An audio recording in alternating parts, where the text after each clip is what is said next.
Hey, Nellie, do you even realize what you've done?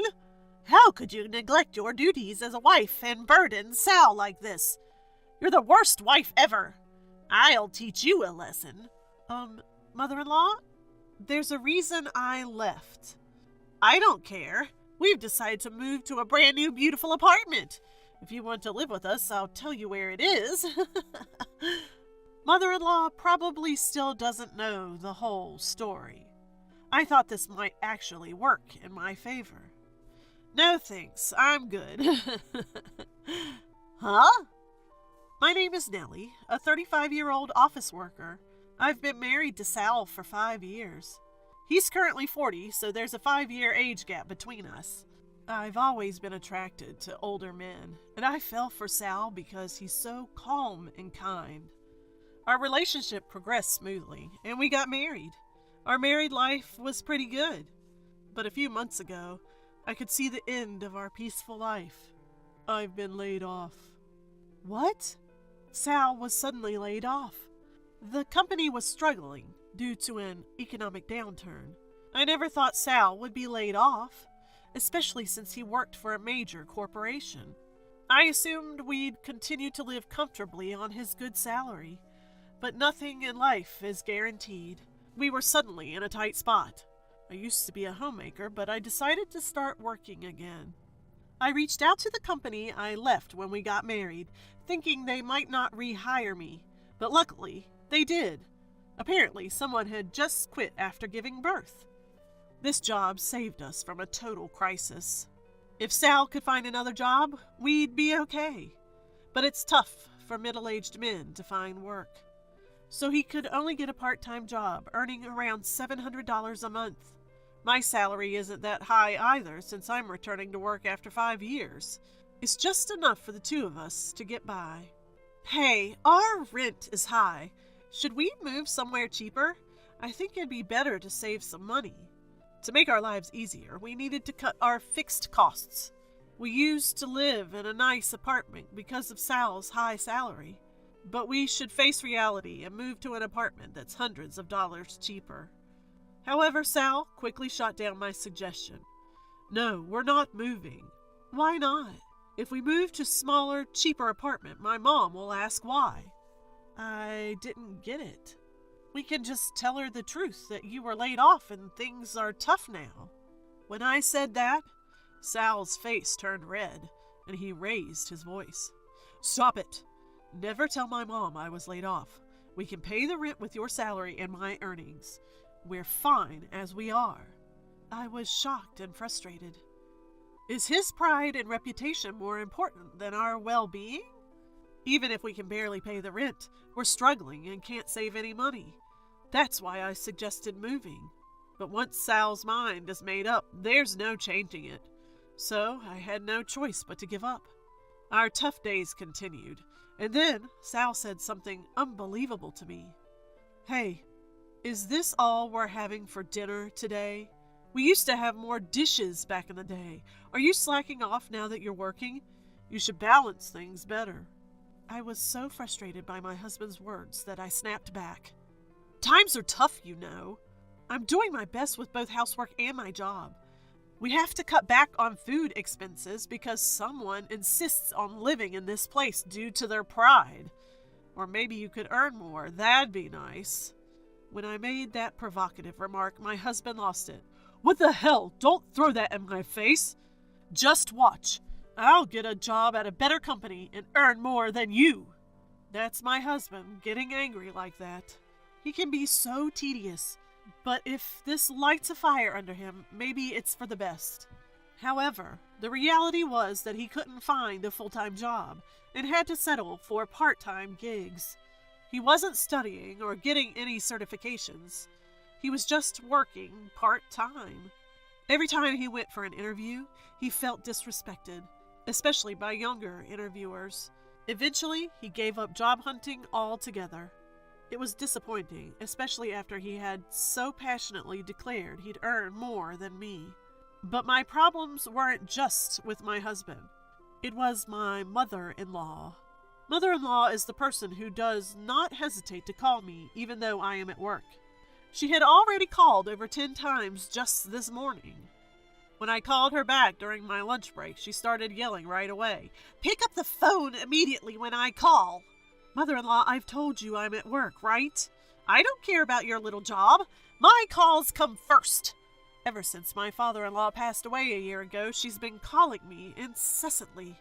Most of her calls were about checking if I was supporting her son properly. And now that she's heard I've started working, she's been calling even more frequently during my work hours. "So, have you talked to Sal about it? I haven't heard back from him." "I'm sorry, but moving in together is difficult right now." "I don't care about your opinion. There's no way Sal would oppose it." "Well, he's also finding it a bit challenging. Plus, we're financially tight right now." "That's impossible. Sal works at a big company. He must be earning well." I always find myself at a loss for words when she says this. My husband asked me not to tell her about his layoff, so I can't tell her the truth. She probably thinks I'm lying about our financial struggles. Her calls are relentless, not just during work hours, but also when I'm at home. Look, a wife should prioritize supporting her husband, and valuing your husband means valuing his mother. You haven't visited us in a while. You should come over. But I'm exhausted from my full-time job, and my husband's part-time job even takes up some of his weekends, so we hardly have any days off together. So, our days don't match. Sorry, both my husband and I are so busy that it's hard to coordinate our schedules. I don't care about your convenience. Besides, Sal is off on the weekends, right? One of you can come over. Mother-in-law seemed quite frustrated and kept pushing. I was about to reach my limit and decided to tell her the truth about my husband. "Well, my husband is working on weekends, too." "What? What do you mean?" Actually, just as I was about to spill the beans, my husband, who had been lounging on the sofa watching TV, rushed over and grabbed my phone. "Mom, sorry I haven't been able to visit lately. I'm working on a big project right now and even working on weekends. I promise I'll come to see you once things settle down." With that, he hung up and handed my phone back. "Why did you do that without asking me?" "Why were you about to tell my mom everything?" "We should just be honest. She'll keep misunderstanding and nagging me forever." "I don't want her to know. Just drop your silly pride for once." "Shut up. You've been living off me and now you're talking back." He stormed off to his room. Life was already stressful, and on top of that, I had to deal with mother-in-law's snide remarks and my husband's selfishness. He always said his part-time day job was tough and never did any housework. He wasn't working full-time, just working on the weekends and maybe once or twice during the week. I wish he'd either find another job or at least help with the chores. Or, I want you to remember housework and take the initiative. He's not pulling his weight, and I'm the one earning more, yet he complains about everything. I decided to leave home for a while. I went back to my parents' house for about a week to make him realize the difficulty of household chores. I had told my parents everything about our situation. They kept saying, "You should get a divorce." But I didn't want to give up so easily. We had been married for 5 years, and it was a love marriage. If we were to divorce, I wanted to try everything possible to make it work.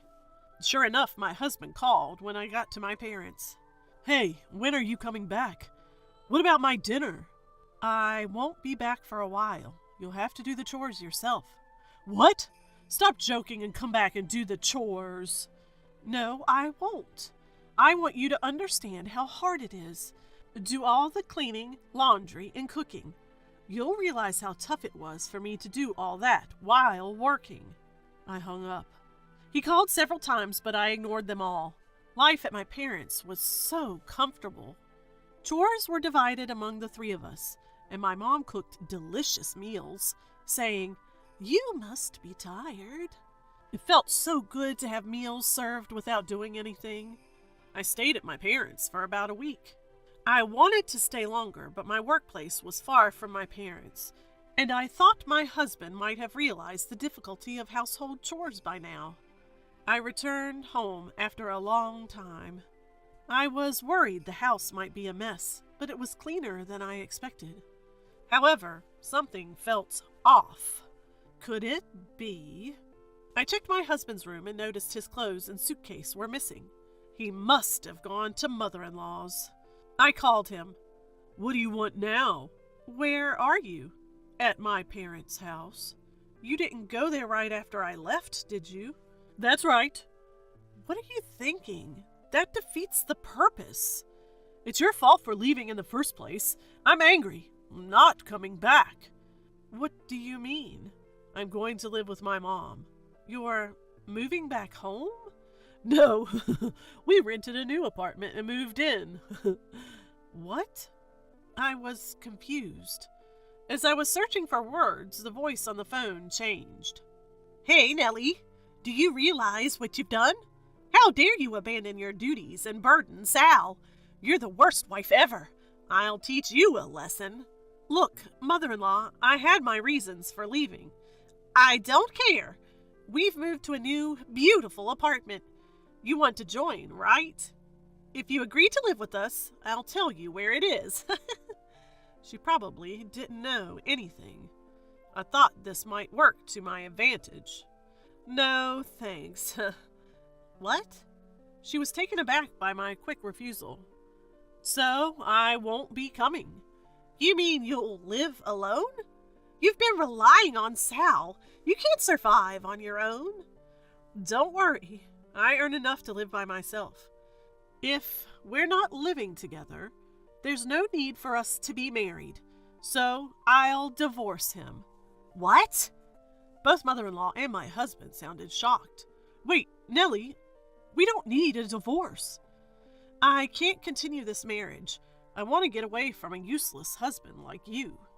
When I belittled him, mother-in-law was furious. "How dare you speak to Sal like that? We don't need a wife like you. Sal, divorce her now." "Well, I'll prepare the divorce papers. You'll regret this. It's too late to apologize now." "I'd say the same to you." She hung up. I'm sure mother-in-law and my husband will come here with the divorce papers. Things are moving in my favor. I've given up on him since he went back to mother-in-law without any remorse. He won't change. There's no need to be together. I started packing my things, expecting them to arrive soon. A few hours later, mother-in-law showed up alone. "Where's Sal?" "He doesn't need to see you. Here, he's already filled out his part. Fill out yours quickly." Mother-in-law thrust the divorce papers at me. I couldn't help but notice that my husband's handwriting seemed shaky. He's such a kind soul. How could he hesitate to divorce a terrible wife like you? I'll never forgive you for causing him trouble. Enjoy your miserable life and regret this." She yelled at me as I filled out my part. My husband never had the guts to tell mother-in-law the truth because of his pride. What a pathetic man. "What happened to your family home?" "We sold it, so you can't just move in." "I wouldn't want to anyway."